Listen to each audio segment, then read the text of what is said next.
Përshëndetje të nderuar shikues të televizionit 7, jemi kështu me edicionin e lajmeve të orës 15. Presidentja e Kosovës Vjosa Osmani në një intervistë për Politico ka kritikuar Bashkimin Evropian me që sipas saj Brukseli zyrtar duket se nuk e sheh dhe nuk e ndjen progresin që ka bërë Kosova.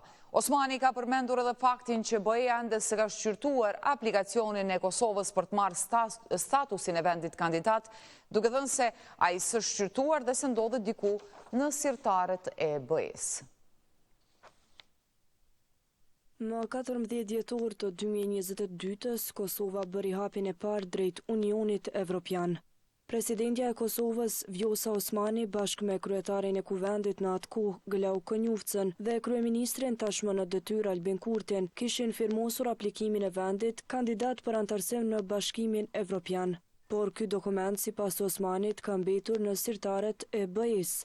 Në një intervistë për gazetën amerikane Politico, e para e shtetit ka dhënë kritikat e saja për ta, meq sipas saj, Brukseli zyrtar duket se nuk e sheh dhe nuk e ndjen progresin që ka bërë Kosova. Por shpresoj që Gjermania do të luajë atë rol udhëheqës në shtyrjen e një procesi të bazuar në merit, sepse ne nuk po kërkojmë bamirësi, ne nuk po kërkojmë rrugë të shkurtër, po kërkojmë pikërisht respekt për punën që bëjmë dhe pranimin e reformave që ne ndërmarrim, dhe nëse kjo do të merret parasysh, Kosova do të bëhej vendi udhëheqës, por realiteti është se tani për tani aplikimi ynë as nuk është shqyrtuar. Ne aplikuam në dhjetor 2022 dhe tani jemi pothuajse në dhjetor 2025, ai ndodhet diku në sirtarët e Bashkimit Evropian, por nuk po ecëm përpara. Shefja e shtetit ka thënë se rruga integruese e Kosovës mbetet e bllokuar dhe sipas saj, procesi i bazuar në merita për të cilin BE-ja flet aq shumë, ende s'po shihet në praktik.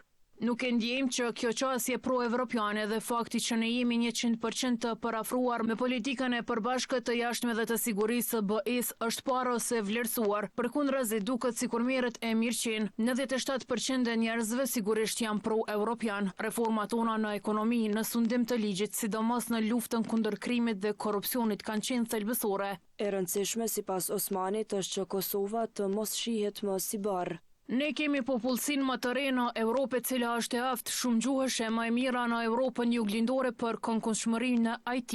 Ata janë të shkëlqyer, por është kapitali njerëzor, është potenciali ekonomik që është i madh. Në të njëjtën kohë, mendoj se duhet parë edhe si një domosdoshmëri strategjike. Ballkani perëndimor që nuk është i paqes, i qëndrueshëm dhe i sigurt, do të thotë një Europë që nuk është e paqes, e qëndrueshme dhe e sigurt.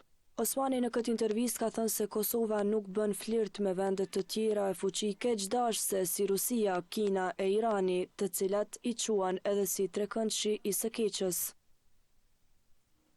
Kryetari sapo zgjedhur i komunës së Pejës që vjen nga radhët e lidhjes demokratike të Kosovës, Gazmend Muhaxheri, ka thënë se edhe ka përjashtuar çdo mundësi që deputetët e këtij subjekti politik ta mbështesin formimin e qeverisë nga Klauk Konjufca. LDK-ja është unike në këtë drejtim, unë po e shoh që lëvizja vetëvendosje i ka marrë edhe më 10 deri në 15 ditë kohë për të aprovuar nëse mund të formojnë qeverinë. Por është dashur në fillim të shkojnë në zgjedhje dhe të kryet kjo punë. Kjo është përpjekje për të blerë kohë dhe që të bëhet drama. Dita dë vjen e shohim a i kanë votat, por deri tash gjithë kohës kanë thënë edhe për Albin Kurtin se i ka 61 vota, por në fund e lëshuan Bajrakun, ka shkruar Muhaxheri. Ndërsa kryetari i nismë social-demokrate Fatmir Lima i tha se e beson se një grup i bashkuar mund t'i bënte ballë Albin Kurtit dhe ta mposhtë në një të ardhme të afërt. Unë besoj që kandidatura serioze me një infrastrukturë serioze të dy kampeve të mëdha, seriozisht mund të futet në garë për vendin e parë dhe unë besoj fort jo opozitarizmin e fort, po seriozisht jam i bindur që ai kandidat do t'jetë kryeministri i Kosovës, ka shtuar Tutje Limaj.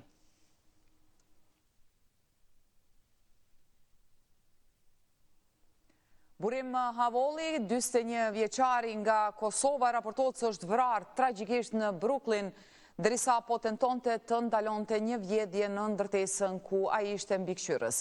Pas lajmit për vrasjen e tij, reagime të shumta patën edhe familjarët e miqtë të Havollit, ndër të tjerash familjarët kanë njoftuar se varrimi i tij do të bëhet në Kosovë, posa të përfundojnë procedurat ligjore në Amerikë. Policia njoftoi se një person është marrë në pyetje, por deri tani nuk janë ngritur aktakuza. Hetimet për zbardhjen e plotë të rrethanave të ngjarjes po vazhdojnë. Familjari Fitim Havolli tha se varrimi do të bëhet në Kosovë, derisa falenderoi të gjithë për interesimin dhe ngushëllimet. Burim Havolli kishte shkuar në Amerikë pas luftës në Kosovë. Vllai i tij, Blerim Havolli, derisa ishte në lot, fliste për mënyrën se si të dy i mbjetuan kësaj lufte dhe më pas u aratisëm për në Amerikë për një jetë më të mirë. Ai e donte këtë vend. Ky vend na ka ndihmuar shumë, ka thënë Blerim Havolli për CBC News. Vllai tha se familja po e përjeton në rënd vdekjen e 41 vjeçarit. Nuk ka fjalë që mund ta përshkruaj. Kjo është trisht. Ai la pas 3 fëmijë dhe ishte vetëm 41 vjeç, than nga ana tjetër kushëriri Petrit Havolli.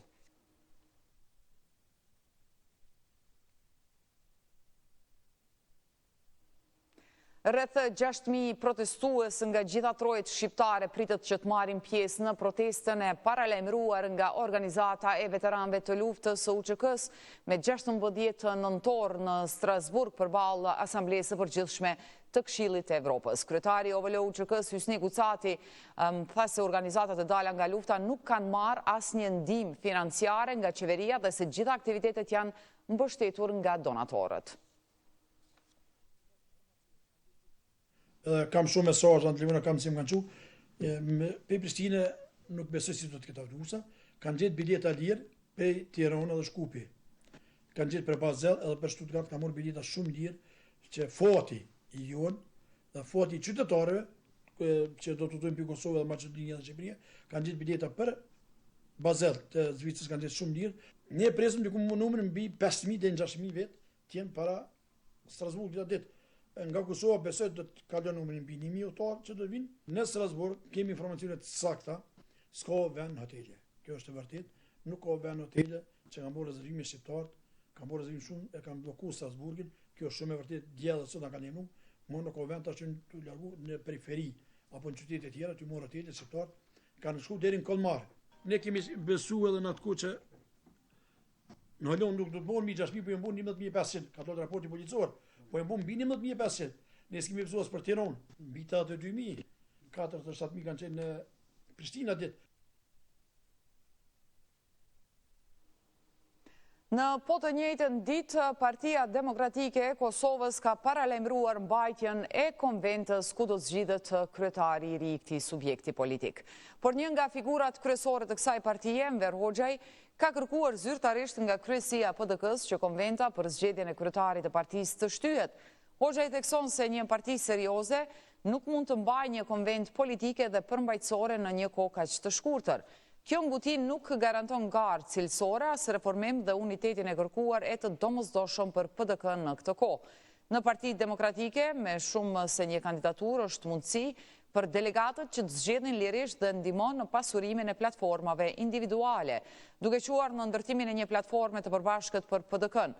Për një vendimarrje kaq të rëndësishme kërkoi që procesi zgjedhor të shtyhet në mënyrë që gara të hapet për gjithë dhe baza të ketë kohën e duhur për të shprehur vullnetin e saj pa presion dhe pa imponime.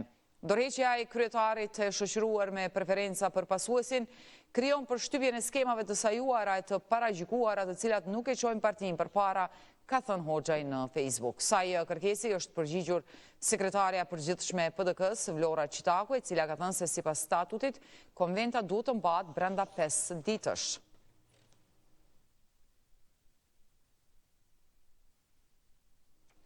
Paneli zgjedhor për ankesat dhe parashtresa ka njoftuar se ankesa e Partisë Demokratike të Kosovës lidhur me parregullësitë në fletvotimet në Mitrovicë të Jugut është në proces të shqyrtimit. Ju njoftojmë se PZAP-ja ka pranuar ankesën që ka të bëjë me pretendimet për parregullësi gjatë procesit të numërimit të fletvotimeve në komunën e Mitrovicës së Jugut. PZAP-ja është në proces të shqyrtimit dhe brenda fatit të paraparë ligjor për të njëjtën do të vendos, ka thënë ky institucion në një përgjigje për radio-televizionin 21.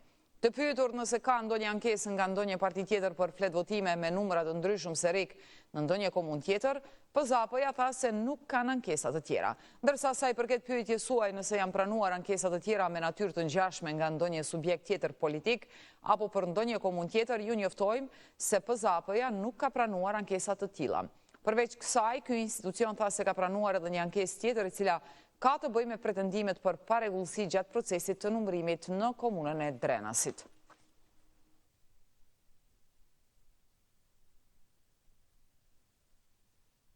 Ndrojmë temë, sot shënohet dita botërore e diabetit me rastin e shënimit të saj. Drejtoresha e klinikës endokrinologjisë Merita Emini Sadiku ka dhënë informata mbi numrin e pacientëve që vuajnë nga kjo sëmundje.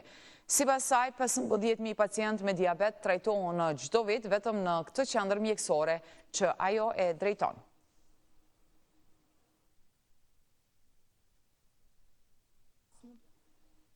Sëmundje kronike mjaft e përhapur, e cila karakterizohet me rritje të sheqerit në gjak. Kjo rritje e sheqerit në gjak provokon komplikime kronike, të cilat ne kemi pas mundësin t'i grumbullojmë dhe t'ju ofrojmë sot edhe me pamje vizuele. Pse po rritet diabeti në botë, jo vetëm për shkak të plakjes së popullatës, por edhe për shkak të shtimit të obezitetit, që është një prej sëmundjeve kronike, të cilat e rrezikon mas shumë të pacientin që ta fitoj sëmundjen e sheqerit më shpejt se sa që duhet. E obeziteti në botë është duke u rritur falë në thojsa ushqimit të pashëndetshëm, jetës sedentare, stresit në punë e shumë faktorëve të tjerë duke përfshirë edhe trashëgimin. Ne në klinikën tonë funksionojmë në 2 reparte. Është reparti i diabetologjisë dhe i endokrinologjisë me sëmundje metabolike. Në Kosovë diku 7.9% bazë të punimeve të cilat janë bërë në Institutin e Shëndetit Publik, ndërsa si prediabet ka diku 6.1%. Në mbarë botën çdo i 9 individ ka këtë sëmundje. Dhe në total është diku 589 milion mbarë botën. Në Kosovë, në bazë të statistikës 7.9%, dhe popullatës 1.600.000 i bie diku 126.400 pacient kanë sëmundjen e diabetit, 90% prej tyre janë me diabet tip 2, diku 15.000 pacient i kemi brenda vitit. Kjo është edhe arsyeja që kemi dashur të njoftuar edhe me pa që punohet, është punë shumë e madhe nga mjekët tanë dhe infermierët. I kemi 32 shtretër në klinikë, kapaciteti i shfrytëzimit të tyre varion gjatë vitit. Kemi numrin shumë të vogël të vdekjeve, pavarësisht komplikimeve shumë të mëdha, ndërsa ajo që ka është shqetësuese është rritja e numrit të madh të sëmundjeve kardiovaskulare nga si pasojë e sëmundjes së diabetit me 60%. Mosha që mas shumti vinë me sëmundje kronike dhe numri më i madh është prej periudhës diku 15-16 vjet me sëmundje diabetit, atëherë veç kur fillojnë komplikime të shfaqe. Gjithashtu një donacion sot na ka ardhur për glukozë. Po e mbyllim edhe këtë edicion informativ të orës 15. Ju kujtoj që gjatë gjithë kohës keni Gazetën Ekspres për të informuar, ndërkaq që magazina informative bashkë me intervista ju pret në frontal nga ora 17. Mirëmbëjtje.